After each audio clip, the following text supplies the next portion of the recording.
Hello বন্ধুরা, তোমরা সবাই কেমন আছো? আমি ভালো আছি। আর দেখো, আজকে আমি দুপুরবেলায় কী কী বানাবো সেগুলো তোমাদের সঙ্গে একটু শেয়ার করতে চাই। বেলায় আমি বানাবো আজকে দুপুরে মিক্স ভেজ।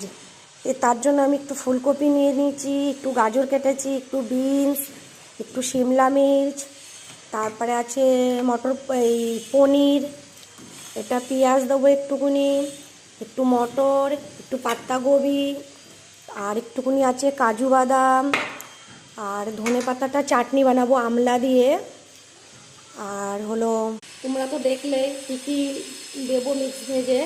তো সবজিটা এখন বানাবো আমি। এই সবজিটা রাত্রের জন্য বানাচ্ছি, যেহেতু আজকে শনিবার আর আমি আজকে যাব দাদা বাড়িতে।